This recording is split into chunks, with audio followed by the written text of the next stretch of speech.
tipificación que tenemos según la ley 30056. Bien, entonces, estas características, ¿qué características tienen estas empresas, tanto microempresas pequeñas y medianas?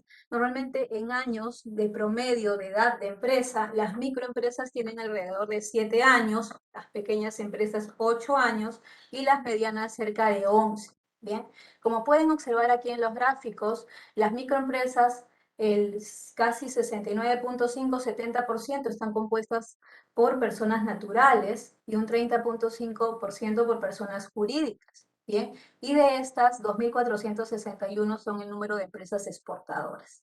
Bien, de la misma manera, en el caso de las pequeñas y de las medianas empresas, tenemos una composición en su mayoría, más del 80-90%, que son personas jurídicas, ¿sí? Se constituyeron como personas jurídicas. Bien, bien, ¿qué tenemos con la COVID-19 en el Perú? El 15 de marzo del 2020 se anuncia pues que hay una alerta epidemiológica, ¿sí? Una emergencia sanitaria, lo que nos lleva al gobierno a establecer una cuarentena total para Lima y otras provincias.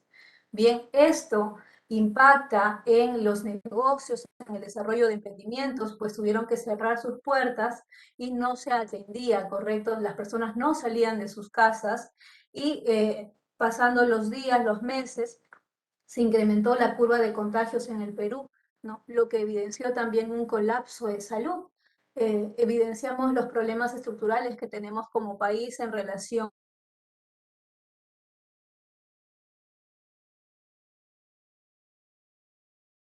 para atender a los peruanos, ¿sí? En muchas partes del interior del país, incluso en Lima.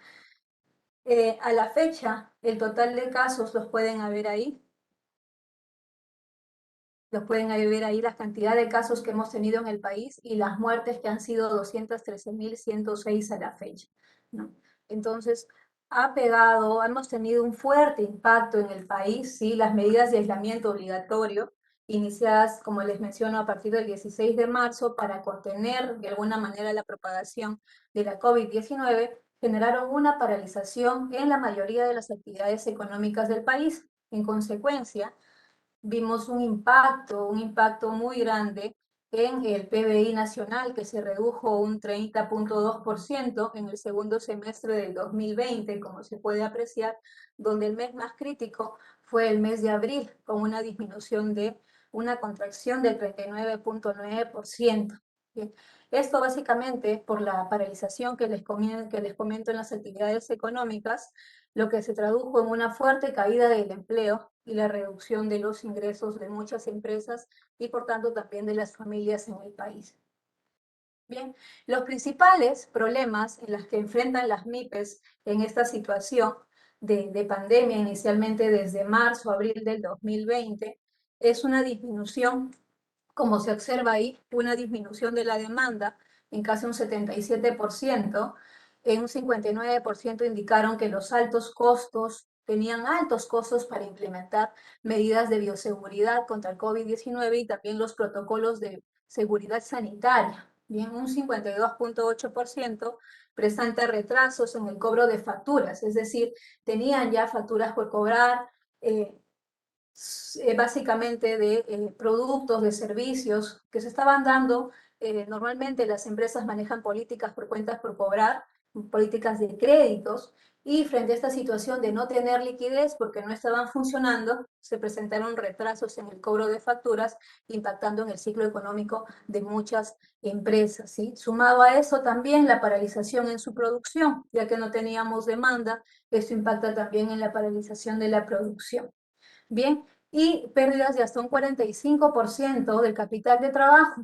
¿Por qué? Porque habían muchas empresas que habían invertido ya en capital. Estábamos hablando en esas fechas en Perú, estábamos por iniciar también las clases, habían emprendedores que estaban comprando mercadería para el Día de la Madre, que ya se venía en mayo, entonces hubo mucha inversión que se realizó y quedaron pues finalmente paralizadas las acciones.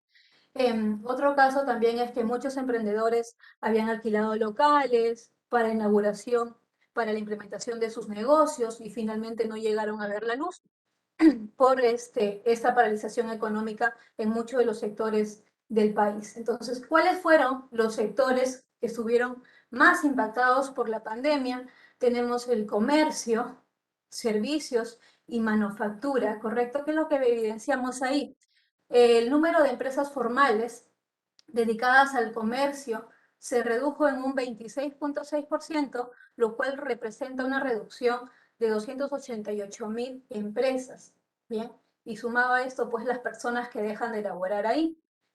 Básicamente el número de las MIPES formales en relación al comercio al por menor se redujeron en un 34.5%, en un 34.5%. Bien, el sector de servicios también presentó una reducción de un 26.6%, esto básicamente impactando en lo que son hoteles, ¿no? Los hoteles y los servicios de alojamiento fueron los que tuvieron un mayor impacto. Luego también evidenciamos una reducción de un 34.9% en otras actividades de servicio relacionadas, por ejemplo, a lavanderías, peluquerías, tratamientos de belleza, y una disminución del 21.3% relacionadas a actividades empresariales. Básicamente son actividades jurídicas, contables, arquitectura, ingeniería, actividades técnicas, actividades de marketing, de publicidad. Bien, entonces, otro sector también impactado fue el de manufactura, ¿sí? Como podemos observar ahí, la reducción se da principalmente en empresas que realizan actividades operativas dedicadas a la producción de alimentos, bebidas, con una reducción de un 27.6%, empresas dedicadas a la confección de prendas de vestir, sí, con una reducción de un 23.9%, y las empresas dedicadas a la fabricación de muebles con una reducción del 21.7%, que fueron las más afectadas por el COVID-19. Aquí quería mostrarles cómo los restaurantes, el rubro de restaurantes, genera pues un dinamismo, ¿sí? Genera un dinamismo en función a la generación de empleo. Y en la micro podemos ver una reducción de un 40.8% comparado con el 2019 en la generación de población económicamente ocupada, y principalmente en la empresa mediana se ve un decrecimiento en un 74.2%. Por eso es significativo el afectar este tipo de sectores, porque es donde se mueve mayor cantidad de personas con empleo. Bien. Entonces, esto tiene relación con un impacto en las ventas. Al no estar atendiendo al público, pues cayeron las ventas, como se pueden observar. Si nosotros observamos este cuadro desde el 2007, las ventas de las MIPES en el Perú, cuál era el estándar en el cual se mantenían, básicamente 148 millones. En el 2019 llegamos, en este año antes, previo a la pandemia, pero en el 2020 se reduce a 60 millones. Entonces, ¿qué estamos observando? Que básicamente tuvimos un retroceso de casi 13 años. Si miramos al 2007, podemos observar que en el 2007 las ventas eran aproximadamente 91 millones y en el 2020 60 millones. Entonces hemos visto un retroceso de casi 13 años en comparación, ¿sí? En comparación cómo ha afectado esta pandemia a los ingresos de las micro y pequeñas empresas. Bien. Ahora, de la mano va el impacto en el empleo, como les mencionaba en el gráfico de la generación de empleos a partir de restaurantes, de centros de alojamiento. La reducción ha hecho que las MIPES emplearan a 4.5 millones de trabajadores en el 2020, cuando normalmente empleaban a 8.7, 8.3 millones. O sea, básicamente si antes trabajaban de 2 peruanos, uno trabajaba en una MIPE. En esta etapa de pandemia, de 4 peruanos, solamente uno trabaja en una MIPE. Entonces, muchos perdieron su empleo también, mientras que se veía cómo las empresas podían hacer frente a estas situaciones del impacto de la pandemia. ¿Sí? Al inicio no tenían mucha capacidad de reacción y tampoco tenían cómo hacerlo. Bien, al impactar en los ingresos también se impacta pues en los ingresos tributarios por régimen. Acá podemos observar también cómo disminuye los ingresos tributarios a partir del régimen MIPE tributario, el régimen especial, cómo disminuye hasta un menos 41% la recaudación. ¿sí? La recaudación, en este caso, de la SUNAT, que es el ente recaudador en el Perú. Bien. Entonces, la COVID genera para nosotros un choque repentino, no lo esperábamos, ¿correcto? Y impacta en los ingresos de cada una de las empresas en el Perú, generando pues un colapso de sus flujos de caja. Teníamos cuentas por cobrar, teníamos facturas retrasadas, empresas que no podían coberturar los sueldos de sus colaboradores, ¿sí? Entonces se rompen las relaciones económicas entre trabajador, empresa, entre clientes, empresas, entre empresas proveedores, ¿correcto? E incluso entre empresas y empresas del sector financiero, ¿no? Con los cuales no podemos hacer frente, muchas de ellas tenían créditos y no podían hacer frente a esta situación porque no tenían de dónde generar mayores ingresos. Entonces generó un problema generalizado en las empresas, muchas de ellas quebraron, desaparecieron, y frente a esta situación, para reactivar la economía, lo que hace el Estado es otorgar una serie de beneficios como Reactiva Perú, FAEMIPE, FAE Turismo, FAE Agro y Fondo Crecer para reactivar la economía. Vamos a ver en qué consisten estas políticas para ayuda a las empresas.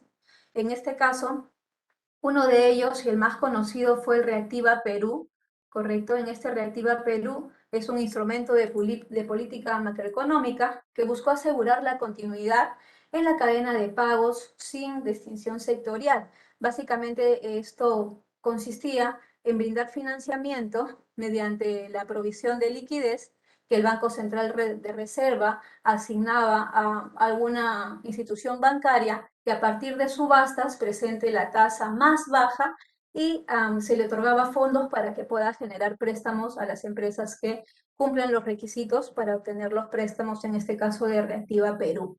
Bien, adicionalmente se dieron otras medidas para apoyar al turismo, para apoyar también al agro, ¿sí? Y en uno de estos también se dieron el el fondo Crecer, o fondo, ampliación del fondo Crecer, que consiste básicamente en brindar también créditos para promover el desarrollo productivo, y con estos créditos se pueden utilizar para capital de trabajo o para adquirir activos fijos. Bien. Hubieron medidas fiscales también en busca de apoyar a a las empresas, y estas medidas fiscales fueron por la prórroga de declaraciones de impuestos, el que se generen básicamente liberación anticipada y flexibilidad de detracciones, exoneración temporal del pago de aranceles para productos específicos como medicamentos o productos médicos. También hubo una devolución automática del impuesto a la renta a las personas naturales. ¿Sí? Ampliación del plazo para que las personas puedan presentar su declaración de tercera categoría, porque básicamente en esos meses, en marzo, es que se están realizando las declaraciones. Entonces hubo una suspensión y digamos, se dio más plazo para que las empresas puedan tener, digamos, recursos para responder a sus obligaciones tributarias. Bien. Adicionalmente, se dieron herramientas digitales y de capacitación para emprendedores, que esta parte me parece también bastante importante, porque buscaban generar un mecanismo de defensa y de herramientas para que los empresarios, las microempresas, puedan responder a la nueva realidad a la que nos estábamos enfrentando. No podíamos llegar a los clientes, no podíamos llegar a los clientes directamente. Entonces, las empresas empezaron a pensar, ¿qué es lo que tenemos que hacer para llegar a esos clientes que no los podemos atender de manera presencial? Y es ahí donde se da pues un salto a encontrar nuevas herramientas ya en el mundo digital, ¿no? Nuevas herramientas en el mundo digital, generar plataformas que nos hagan visibles ante nuestros potenciales clientes y decirles que podemos atender por aquí. Eso representaba pues un nuevo reto para las empresas que no habían estado todavía trabajando en estas plataformas. Es así que el ministerio también lanza una serie de herramientas como Perú Imparable, que es eh, una plataforma de visibilidad, es un directorio en el cual todas las empresas pueden registrarse, está en el Ministerio de la Producción, y tiene por objeto la promoción y difusión de los productos y servicios que ofrecen las micros y pequeñas empresas.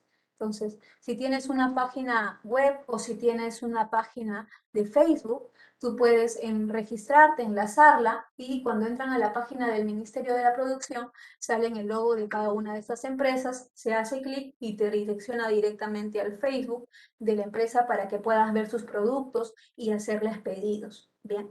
Ahora, Perú Imparable, Kit Digital, también es otra herramienta con la cual se brinda capacitaciones a los emprendedores para el desarrollo de páginas web, para el desarrollo de redes sociales y adicionalmente te brinda cursos para manejar lo que es el marketing digital de tu empresa. Bien, entonces, estas herramientas, entendiendo que ahora teníamos que migrar, adaptarnos a nuevas situaciones de cambio para las empresas, estas herramientas buscaban reforzar ciertas capacidades que no se habían desarrollado antes. Bien, entonces, también se apoyó a las familias con el otorgamiento de bonos, de subsidios, se permitió el retiro de AFP y uso de la CTS con algunas restricciones y se trató de darle liquidez a las empresas con los programas como Reactiva Perú, Fondo de Apoyo Empresarial y las medidas tributarias de aplazamiento del pago de obligaciones tributarias. Esto es dirigido para incentivar la liquidez y que las empresas puedan seguir pues, desarrollándose, ¿no? Y medidas de gasto público como Arranca Perú, que básicamente es inversión pública. Bien, entonces acá podemos observar los beneficios, ¿correcto? Los beneficios de Reactiva Perú, ¿sí? Vemos un 98.3 de MIPES que fueron beneficiadas. Todas las medidas que se dieron no fueron suficientes, ¿correcto? No fueron suficientes, pero vemos aquí cómo se han podido beneficiar esta cantidad de MIPES y en cierta medida grandes y medianas empresas también. Bien, ahora, después de esto, ha sido un periodo también de aprendizaje para las empresas, para que puedan salir a flote y ver de adaptarse o desarrollar otro tipo de negocios. Lo que hubo, más que todo, fue una reconversión, ¿no? Empresas, por ejemplo, restaurantes que no podían atender, ¿qué es lo que hicieron? Generaron eh, se generaron una adaptabilidad y se dieron cuenta de cuáles eran las nuevas tendencias en el mercado. Entonces, las personas no tenían acceso, no querían salir, no querían contagiarse, no podían ir a un mercado, entonces decían, vamos a convertirnos en un mini market o un mini mercado. Y de personas de casas aledañas en los restaurantes, les pasaban una carta con sus productos, de productos de primera necesidad, y les abastecían. Entonces, iban en un pequeño vehículo abasteciendo según los pedidos que iban generando. Entonces se dio un incremento también, como les digo, de redes sociales, de WhatsApp, por los cuales se enviaban catálogos y el restaurante ya no era restaurante, ahora era un mini market, un mini mercado que atendía a las personas de la zona. Entonces los cajeros, los meseros trabajaban ahora como repartidores. Muchas empresas pudieron reconvertirse, dar el salto, adaptarse y muchas otras no. Bien, entonces, como vemos, la tasa de crecimiento económico hacia el 2021, básicamente se espera de que podamos tener un crecimiento, sí, un crecimiento de un 2, de un 3%, pero esto también va a depender mucho de cómo se presentan las condiciones en el entorno. A pesar de la mejora sensible en los indicadores sanitarios en el país, el PBI pues viene perdiendo impulso en un contexto de debilidad por la confianza empresarial, vemos una conflictividad social también en el país y presiones inflacionarias vinculadas básicamente a factores externos, ¿no? Como son el conflicto entre Rusia y Ucrania. Bien, vamos cómodos. Si bien es cierto, como les decía, se han mejorado algunos indicadores sanitarios en el país, tenemos 88.7% de la población que cuenta al menos con una dosis, personas completamente vacunadas un 82.2% y un 51.7% recibieron dosis de refuerzo. Entonces, así vamos avanzando con la vacunación en el país. Aunque hace unos días también se ha hablado de otra alerta epidemiológica, ¿sí? Una nueva variante del COVID y ahora nuevas enfermedades que podrían impactar también en la economía. La evolución de la población económicamente, de la población ocupada que es lo que observamos en este cuadro. Podemos ver aquí cómo se está incrementando la cantidad de personas ocupadas, y básicamente esto es una lectura de Lima metropolitana, en la que observamos que hay un crecimiento, una recuperación, ¿no? Presentando los mismos índices que teníamos casi hasta el 2019, ¿sí? 5.051.000 puestos, personas ocupadas, ¿no? Básicamente en Lima metropolitana, es este cuadro.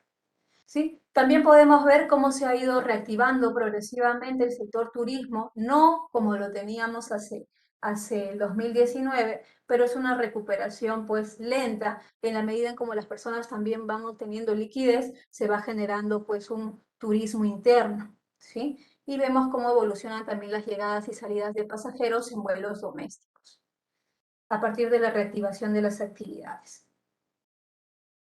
Bien, ¿cuáles son las oportunidades que nos trae la pandemia frente a esta situación? Vamos a ver. Una de las oportunidades que nos ha traído la pandemia es que las empresas puedan dar ese salto a la transformación digital, empezar a utilizar en mayor medida, aprovechar los beneficios de las redes sociales, de las plataformas de comercio, ¿correcto? Vemos cómo las microempresas en un 59.7% empezaron a trabajar con un Internet fijo y también en un 22.1% con un Internet móvil, cosas que no se veía hace muchos años. Entonces vemos un ingreso de tanto micro, pequeña, mediana empresa, tener un desarrollo del Internet fijo, de usarlo, no solamente tenerlo, sino usarlo, acceder y trabajar en él. Bien, y en relación a las ventas a través de estos medios, podemos observar que las micro, pequeñas y medianas empresas indican que se incrementaron sus ventas a partir de la utilización pues, de estas herramientas de plataforma de mercado digital. Tenemos que las micro, pequeñas y medianas se incrementaron en un 48.6%, las microempresas en 49.7%. Entonces, esto básicamente a través del uso de redes sociales en un 80.6%, de plataformas como Mercado Libre, Juntos, OLX, Línea y Lumingo. Claro que alguna de estas tiene pues una comisión por las ventas, por realizar el servicio. ¿Cuáles son los desafíos para las MIPES? Principalmente mejorar la tasa de empleo formal, que podamos incorporar a nuestro personal, digamos, a un sistema formal para que mínimamente tengan atención en salud. Es un reto grande que debemos desarrollar las empresas, incluir a nuestros colaboradores, darle la calidad de salud que necesitan para que puedan hacer bien su trabajo, ¿no? Entonces, eso es un llamado de concientización también a las empresas, asegurar la formalidad de los colaboradores dentro de sus instituciones. Bien. ¿Cuáles son otros factores claves para la reactivación económica? La adopción de tecnologías hemos visto que ha sido clave para que muchas empresas microempresas puedan seguir operando en el mercado, ver otras plataformas, otras maneras de llegar a los clientes, y esta adopción de tecnologías debería de, digamos, consolidarse con la adopción de nuevas habilidades digitales, ¿no? Hemos visto de que ha habido un inicio, sí, pero todavía se evidencian habilidades digitales que debemos consolidar. Entonces, el que llevemos cursos de formación, la mayoría de empresas menciona, por ejemplo, que no empiezan a desarrollar la adopción de tecnologías porque no saben cómo hacerlo, porque no saben cómo capacitar al personal que lo va a hacer, ¿correcto? Entonces, ese desconocimiento básicamente está promoviendo un rechazo. Pero en la medida en cómo utilicemos los cursos, incluso que promueve el mismo ministerio, los ministerios como producción, el Ministerio de Trabajo, dan una serie de cursos para emprendedores a fin de que puedan conocer y adoptar nuevas herramientas tecnológicas. En la medida en cómo adoptemos estos conocimientos, nuestras capacidades también van a mejorar y la adopción se va a hacer mucho más rápida. El tema también va por la automatización de procesos. Muchas empresas no tenían procesos estandarizados o no tenían procesos automatizados. Entonces, eso también es una brecha grande para una reactivación económica. El uso del marketing digital para la promoción de las ventas también es importante en la medida en que sepamos manejar qué redes sociales voy a utilizar o qué plataformas de visibilidad voy a utilizar para mi negocio, de acuerdo a mi negocio, de acuerdo al público al que va dirigido mi producto o mi servicio, ¿sí? Muchas empresas perdieron el foco en la pandemia y no pudieron reinventarse. Muchas otras cambiaron el objetivo, cambiaron la estrategia, adoptaron sus procesos, ¿sí? Hicieron un cambio también en el perfil de los colaboradores y finalmente continuaron trabajando en el mercado de acuerdo a las necesidades y las condiciones que se estaban presentando, porque inicialmente solamente podían operar las empresas que iban a cubrir necesidades básicas o productos de canasta básica, ¿no? Entonces dieron un salto y adaptaron un nuevo enfoque de negocio para sobrevivir y no despedir al personal, ¿no? Y seguir operando en el mercado. Entonces muchas otras adoptaron el trabajo remoto.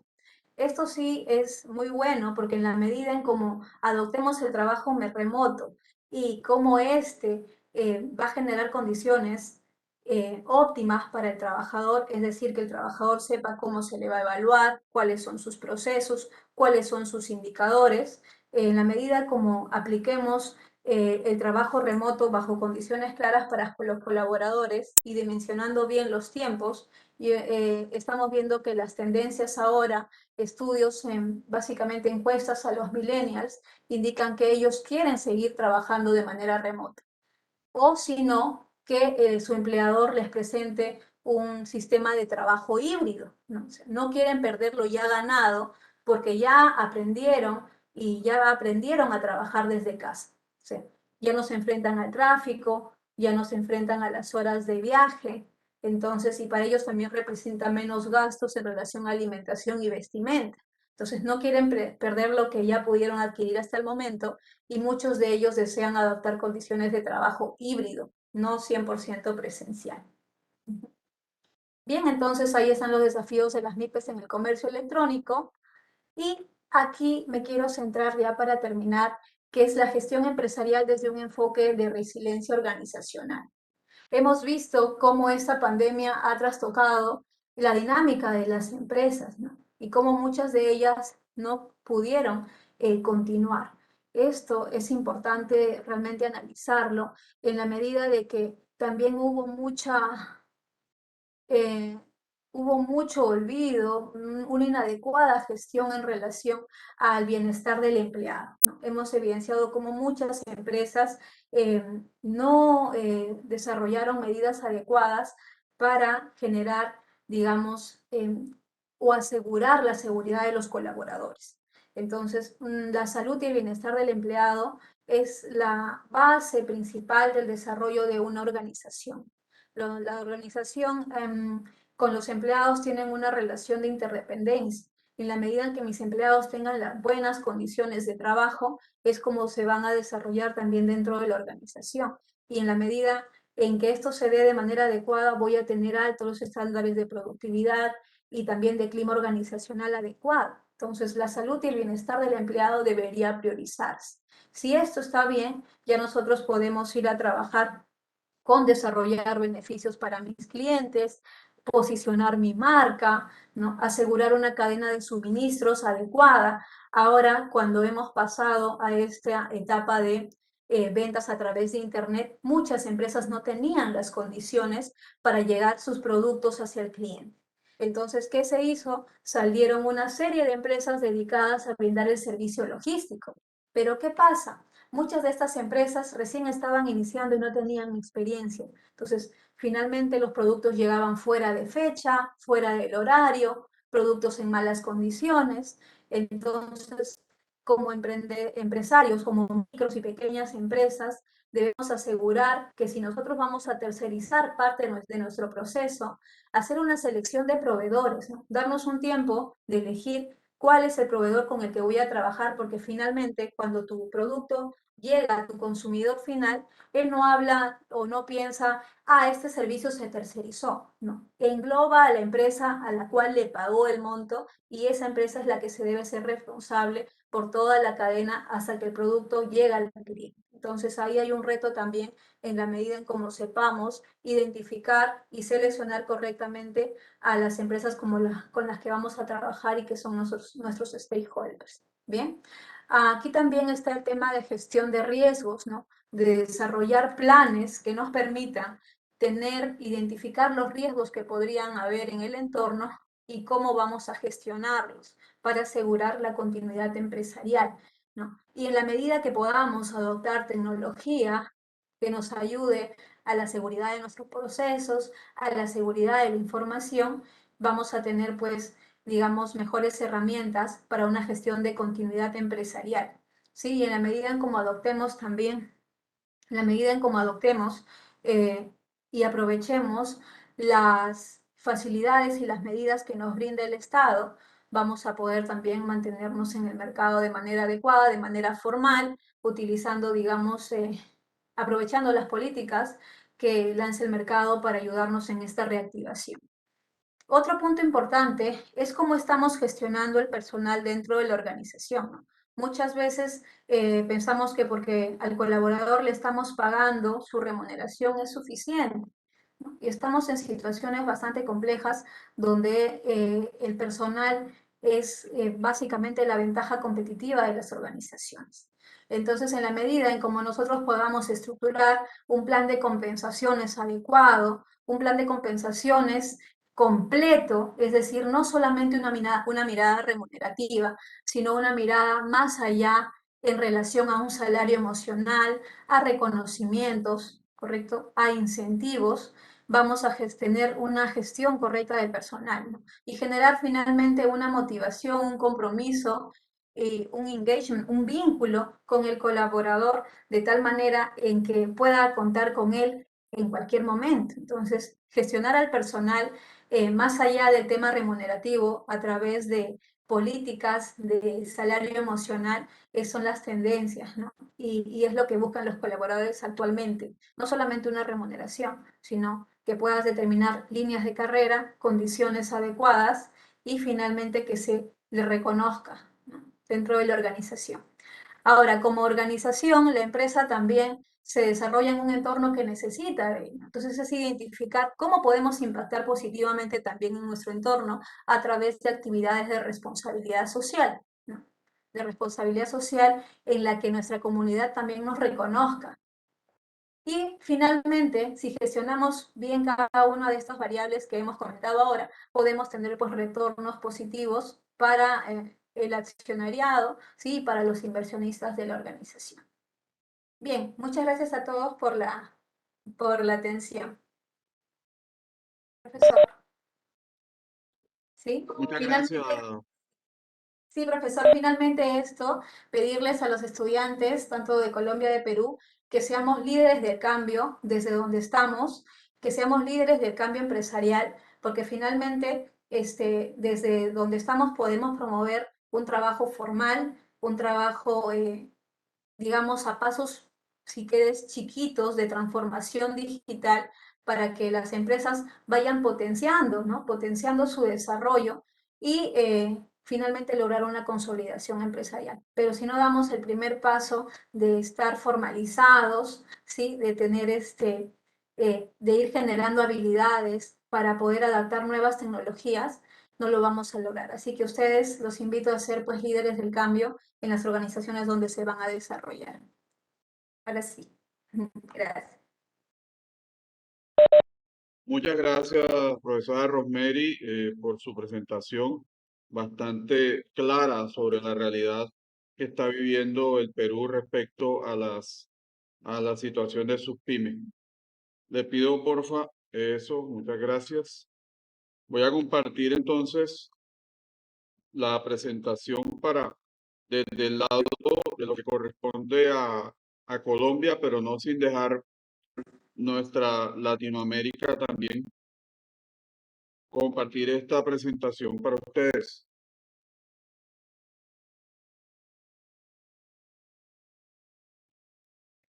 Cuando,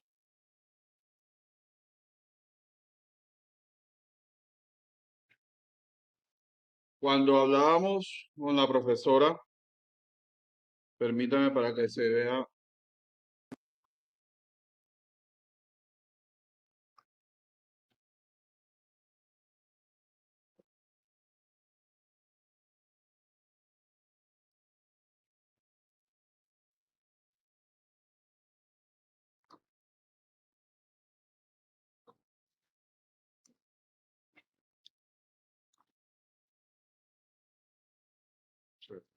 Pero te atrabo allá. Permítame un momento, por favor.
Profesor, primero lo coloca en presentación y luego va a compartir. Primero lo coloca en presentación en grande y luego lo comparte. Ujú. Primero lo coloca en modo diapositiva grande y cuando ya esté en grande, lo selecciona la diapositiva, la que se ve en toda la pantalla.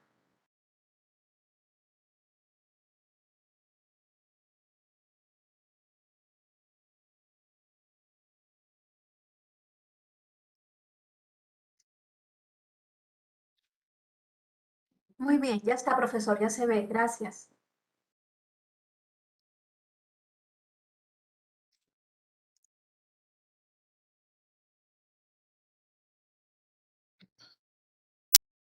Bien, ahora sí. Ya, es que no pasaba. Listo.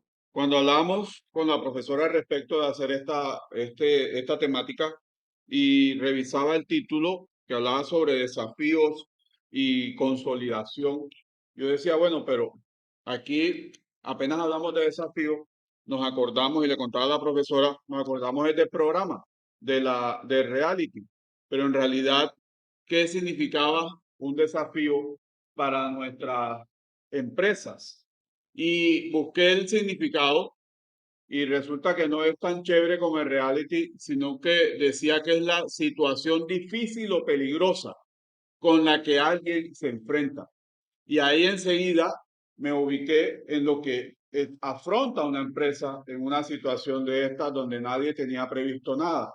Siempre pongo el ejemplo, la profe no sabe, acá tenemos una estudiante que ahorita salió, Fares, quedó solita en su curso porque la mayoría de sus compañeros en el momento de la pandemia se retiraron pensando que la pandemia iba a pasar en 1 o 2 meses. Entonces, sin demeritar la decisión de los compañeros, la pongo a ella de ejemplo porque todos creíamos que iba a durar 2 meses y ya cumplimos 2 años largos y nadie, absolutamente nadie, con plata o sin plata, con dinero o sin dinero, estaba preparado para afrontarlo. Entonces, ¿de qué depende esa economía nuestra? Pues de que las pymes funcionen, de que las pymes trabajen, de que haya empleo, de que tengamos a las personas ganando dinero y que puedan reinvertirlo dentro del proceso económico de una nación. Y eso se fue al piso, eso se quebró. Ya veíamos las cifras abismales realmente, literalmente, de la pérdida de empleos que había tenido nuestro país hermano, el Perú. Luego busqué entonces a qué se refería consolidar y encontré que decía que es hacer una cosa inmaterial, que una cosa inmaterial adquiera firmeza o solidez. Y ahí de entrada me perdí porque dije, no, pero es que una empresa es material, una empresa no es inmaterial. Pero otra vez lo vi absolutamente pertinente porque una empresa es inmaterial, porque es un sueño, es el sueño de un empresario, es el sueño de un emprendedor. Las sillas, las mesas, los computadores o las máquinas son materiales, pero esas en sí no hacen empresa. La empresa la hace el que le pone todos los días el hombro o el pecho a la situación. Entonces, quise dejar de entrada estas dos palabritas para entender y llegar a captar cómo es que nuestras empresas o nuestras pymes o toda nuestra región enfrentó ese challenge que está ahí, ese reto grande para poder salir y enmarcar una situación en la cual pudiera ser satisfactoria al menos, aunque no hubiera ganancias. También resulta que en el 2020 la configuración de qué es una pyme, de qué es una mediana y qué es una pequeña y una microempresa cambió en Colombia. Con el decreto 957 de 2020, las empresas se clasifican ahora en tres sectores fundamentales: el sector manufacturero, el de servicios y el comercial. Con estos sectores, a cada uno el Estado le asignó unos ingresos anuales. Ahora ya esa empresa no se distinguía si era micro o pyme o mediana en la medida que tuviera X trabajadores, como antes, que si tenía menos de 10, que si tenía hasta 49, que si tenía hasta 200. Ya eso cambió porque la misma realidad ha sido más abrumante que esas mediciones. ¿Cómo así? Hoy hay empresas que facturan mucho dinero con muy pocos empleados o con muy pocos activos, que era la otra forma de hacer esta diferenciación empresarial. Así que quedaron nuestras empresas, microempresas, con unos ingresos, dependiendo del sector, de hasta 807 millones de pesos de facturación anual. Eso nos estaría dando algo así como unos 70 o 60 y pico de millones en facturación mensual para el sector manufacturero, para el de servicios 1.130 millones o menos, y para el sector comercial 1.534 millones. Entonces, inclusive dependiendo del sector, una empresa puede que sea o puede que no sea microempresa. También, aunque no están incluidos ahí, hay topes para las medianas y para las pequeñas empresas.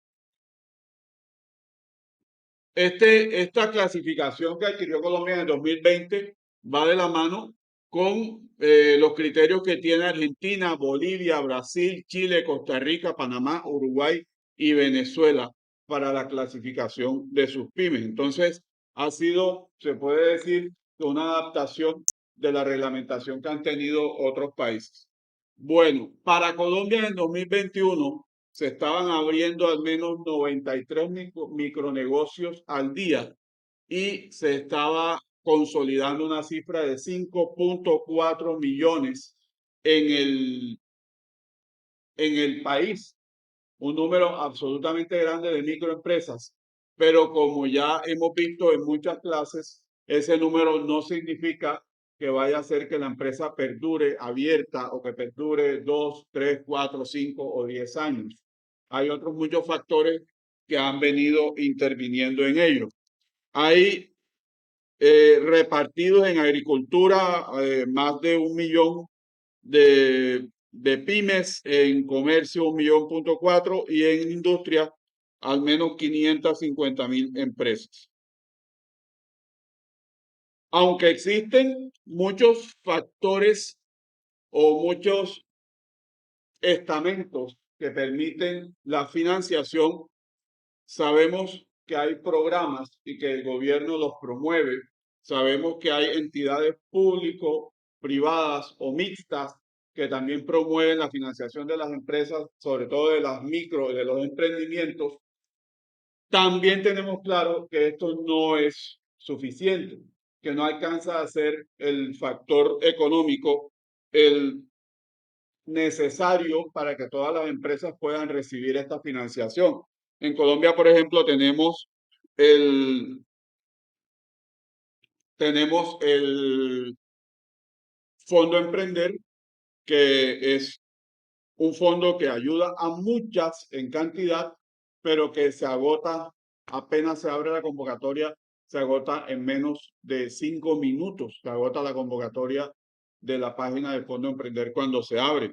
Esto pues nos da claras luces que debemos tener otras fuentes de financiación.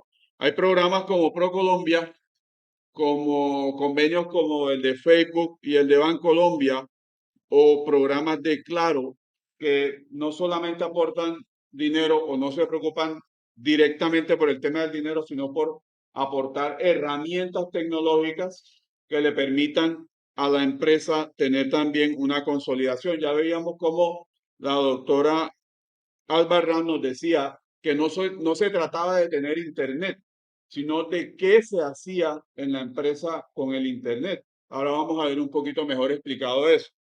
En una encuesta a los empresarios en el 2020, en agosto, se le preguntaba que cuáles eran los principales problemas que tenían para el desarrollo de su empresa. Y el primero se convirtió en el tipo de cambio. Ya sabemos que el dólar se nos ha trepado a 4.000 pesos, que eso afecta directamente todo lo que tiene que ver con importaciones y que nos afecta directamente en la mayoría de las situaciones, tanto comerciales como sociales, ya que vivimos a un costo elevado de la divisa. Luego está ahí la falta de demanda que se cae cuando nuestro poder adquisitivo disminuye. Cuando yo gano lo mismo, pero mi plata vale menos, puedo comprar menos cosas. Ahí directamente va relacionado costo, suministro de materias primas que pueden venir por importación, el propio impacto del COVID, la infraestructura y los costos logísticos. También tenemos claro el alza en el precio de los combustibles y los fletes, caso del problema de los contenedores a nivel mundial, entre otros factores. En Colombia específicamente, paros sociales, paros armados, manifestaciones y también efectos propios de la naturaleza, derrumbes, entre otros. Esa afectación se ve en sectores tales como el que tenemos en la imagen del lado derecho, en el sector plástico. Cartagena es una ciudad donde hay un clúster petroquímico porque tenemos una refinería. Aún así, aquí tenemos cifras claras de cómo los diferentes tipos de plásticos, desde el PVC, el PET, que es el que tenemos aquí en las botellas, y otros muchos que constituyen la mayoría de los empaques de la mayoría de las cosas que utilizamos, han tenido alzas elevadísimas, mayores al 70 y al 90%. También, obviamente, reflejándose en el costo de los productos que se consumen o se comercian. En el área de los insumos agrícolas no cambia nada, también es igual el tema del alza de estos, por arriba en promedio del 50%. Y pues ya todos también hemos visto mucho cómo parte de las manifestaciones que ocurren por parte de los agricultores o de los primeros productores corresponde al tema de la dificultad de poder comprar los insumos con los cuales producen el alimento. Esto llevándonos a problemas de seguridad alimentaria. Parecida a la gráfica que nos compartió la profe Albarrán, aquí tenemos una en la cual se le preguntaba a los empresarios si estaban vendiendo más y traíamos hasta el 2019 una tendencia más o menos estabilizada y luego el COVID nos lleva hasta abajo todos los valores, como la mayoría de las gráficas que hemos visto. Aquí en este caso se le preguntó a los empresarios sobre el aumento respecto a las ventas y la producción, siendo clara la disminución en el año 2020, que son las barras que están en color rojo. El gobierno nos ha permitido algunas ayudas. Hemos visto cómo a través de todo el proceso de la emergencia económica y social, el gobierno ha implementado en realidad muchas ayudas a algunos sectores específicos y otras ayudas a algunos sectores en plural, en general. Pero a pesar de eso, pues está claro que la condición económica general del país ha impedido que estas ayudas sean mayores o ha hecho que los gobiernos se queden sin suficiente valor económico, sin suficiente dinero para poder continuar dando esas ayudas por mayor tiempo. Hay que incluir ahí, aunque no están, los costos directos que corresponde al propio suministro de las vacunas. Recuerden que las vacunas estaban costando entre $2 y $12 o un poco más. Y con las varias dosis, esta inversión se convirtió en unos rubros millonarios.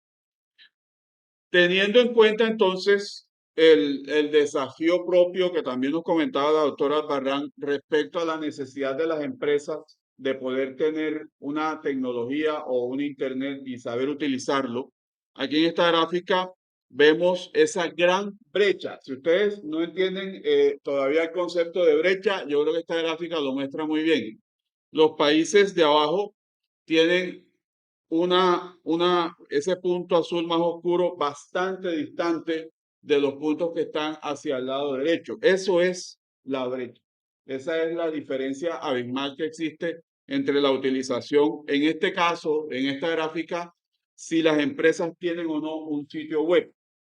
Y vemos que son las pequeñas empresas, las de nuestro puntico azul oscuro, las que más lejos están de la utilización de un sitio web para su punto de comercio. Muchos por desconocimiento, muchos por la falta de la tecnología o por la no capacitación en el uso de ella. Colombia está a mitad de tabla, ahí al lado de Perú, en la utilización de los sitios web por parte de las pequeñas y medianas empresas. Como un punto de control o como una comparación, la primera línea corresponde a los países de la OCDE, exceptuando los de América Latina y el Caribe. Los países de la OCDE son los que tienen a las pymes con mayor utilización de páginas web. Sabemos ya, tenemos bien claro cómo la página web ayuda a que un negocio se desarrolle. En esta tenemos la adopción de tecnologías digitales avanzadas. Y esta, de toda la presentación, me parece como la más importante, porque tenemos claro que hablamos de tecnología, pero cuando hablamos de tecnología, ¿de qué hablamos? Ya la profe nos dijo claramente que no es solamente tener internet. Sí, ya lo tengo. ¿Y qué hago con él? Me meto a las redes sociales, hago TikTok, ¿qué hago para que el negocio aproveche eso? Luego viene el tema de con qué lo trabajo, qué equipo tengo para eso y qué conocimiento tengo para manejarlo. Todavía encontramos muchas microempresas con equipos obsoletos, lentos, con mala tecnología o con pocas aplicaciones, sabiendo hoy que necesitamos software, que necesitamos licencias para poder operarlas.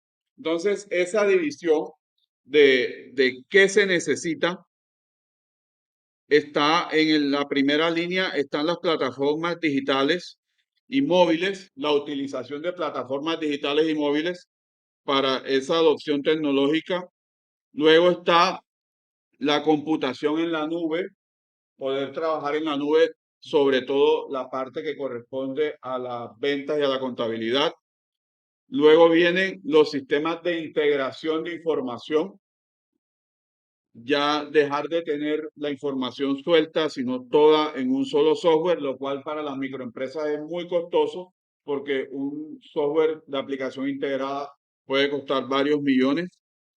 Está la ciberseguridad, que se convierte en una necesidad, pero al mismo tiempo en un obstáculo cuando el empresario decide, por miedo a que le hackeen las cuentas, a que le hackeen las cuentas del banco, por ese tipo de miedos, no utilizar la tecnología para su beneficio. Luego viene la necesidad de la aplicación de la Big Data o de la información analítica, la cual le permitiría tomar muchas mejores decisiones a la empresa. Está la robotización y la automatización. Ya estamos hablando de empresas que necesitan tener desde la robotización de la respuesta de un chatbot, de un WhatsApp Business, hasta la automatización de una planta de producción. Y ahí hay un espectro grandísimo. Claro, todo esto requiriendo bastante dinero para su implementación. Viene simulación, integraciones virtuales, viene la inteligencia artificial, la impresión en 3D y las realidades aumentadas. Si miramos esas líneas, esos puntos, cada vez que avanzamos en una de ellas, la utilización se va disminuyendo, tanto en pymes como en micro, como en mediana o como en gran empresa. Se va disminuyendo porque su costo va aumentando y a la empresa se le dificulta a medida que quiere implementar algo como eso, hacerlo por los costos o por la tecnología que maneja.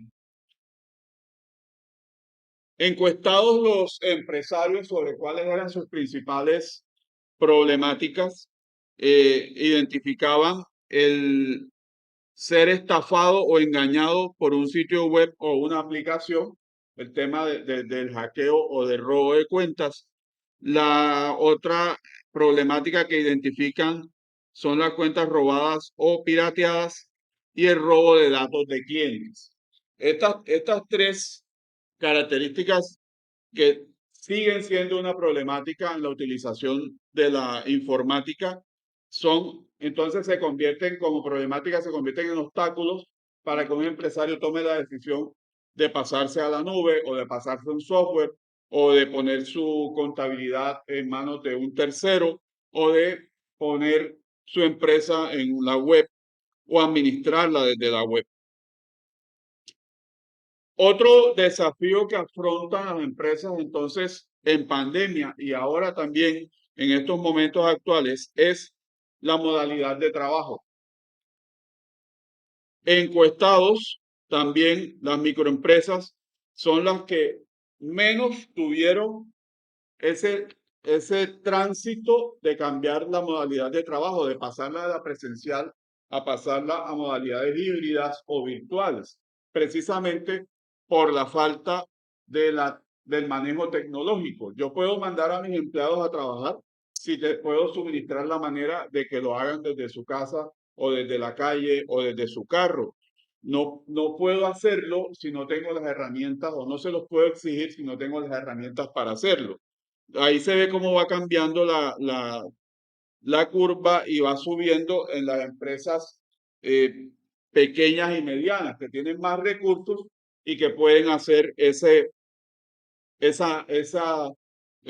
cambio de modalidad de trabajo a un trabajo que pueda ser virtual o que pueda ser remoto.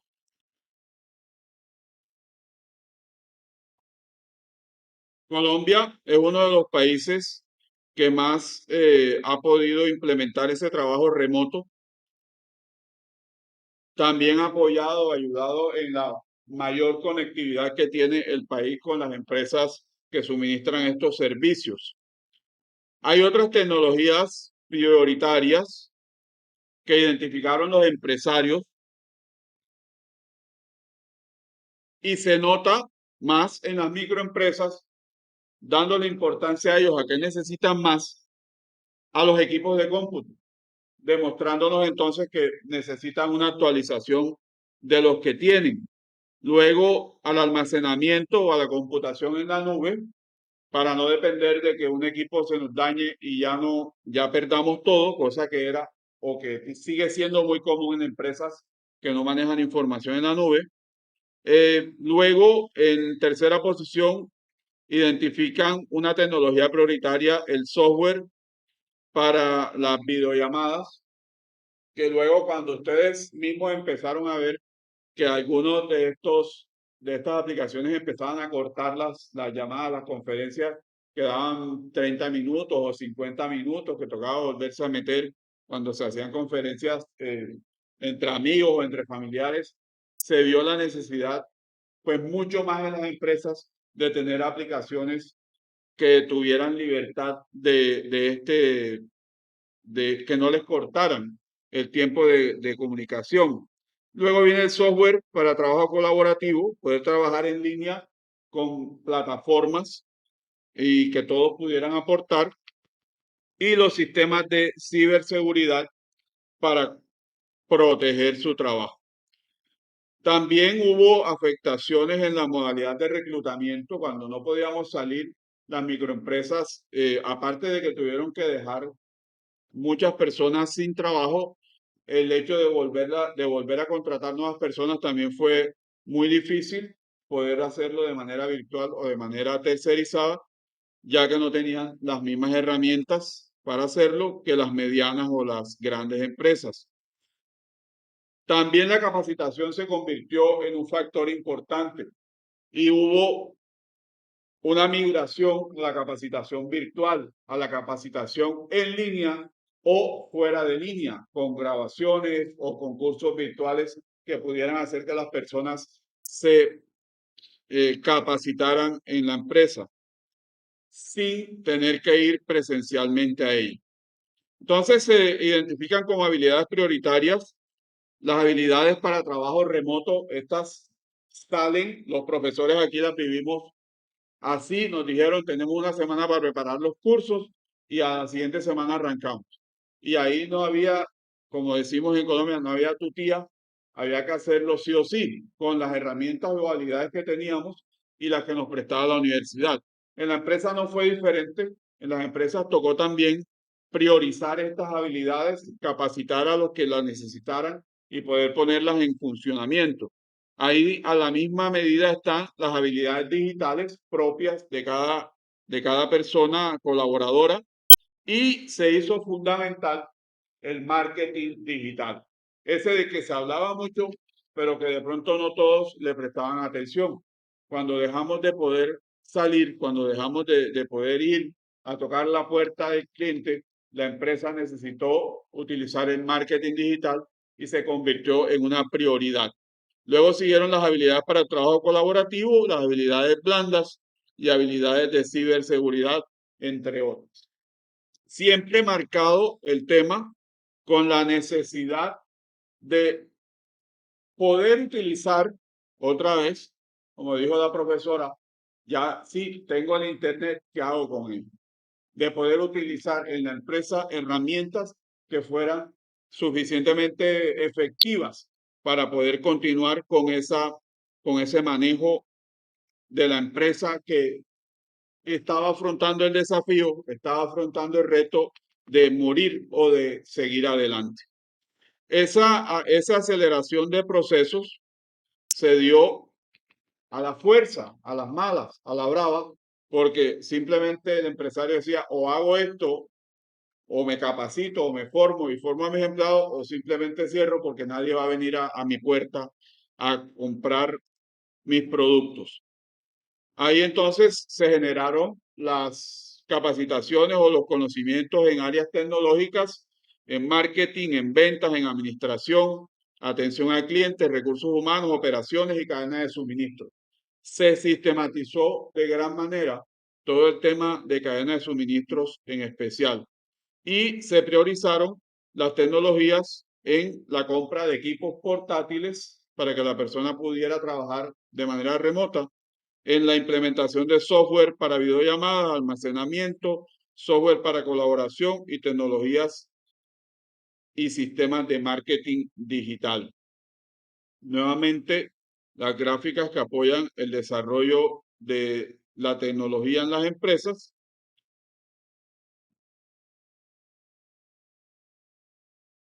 Y como a mitad de la gráfica, donde veíamos todos esos factores que se iban haciendo más difíciles de implementar, entonces también se priorizó la experiencia de uso de datos y las empresas empezaron a tomar decisiones basadas más en los usos de datos, apoyados en las plataformas como Google Ads, como Facebook Ads o como softwares propios instalados.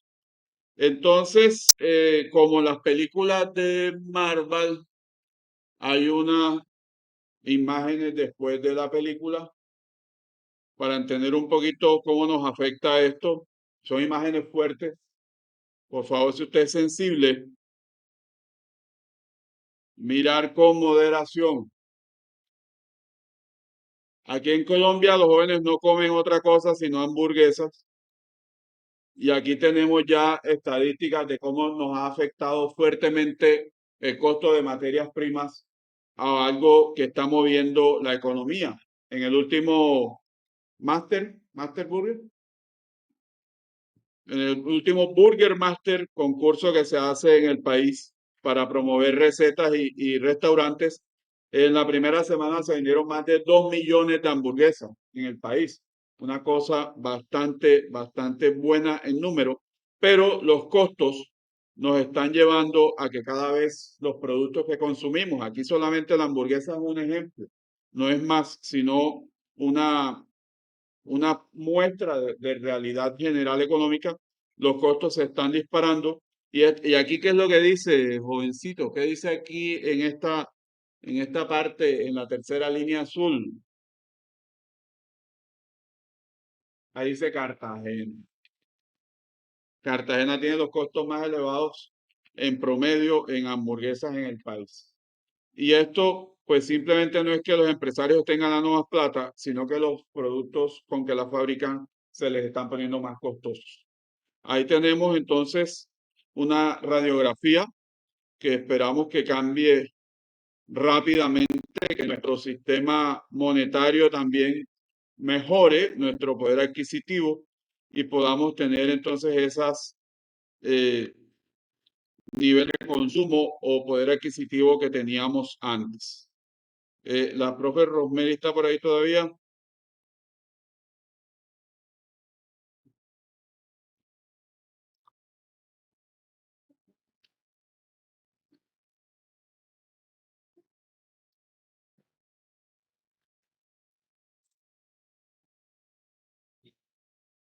No sé si algunos compañeros tienen alguna pregunta, algún comentario, si van a cambiar la dieta, se van a volver veganos. ¿Ah? Señor Rielsen, bueno, la profe no sé, se ve conectada, pero no está. En este salón tenemos una actividad, así que tenemos que dejarlo. Le damos las gracias entonces a la profe Rosemary y a todos los asistentes que se encuentran conectados desde el Perú, desde la Universidad Privada del Norte. Gracias por su asistencia y mil bendiciones. Que pasen feliz resto de día. Para ustedes, Hola, gracias, ha profe. sido una buena ponencia. Muchas gracias. Profe, que tengan un feliz resto de día. Igualmente, igualmente para ustedes. Muy buenas tardes. Hasta luego.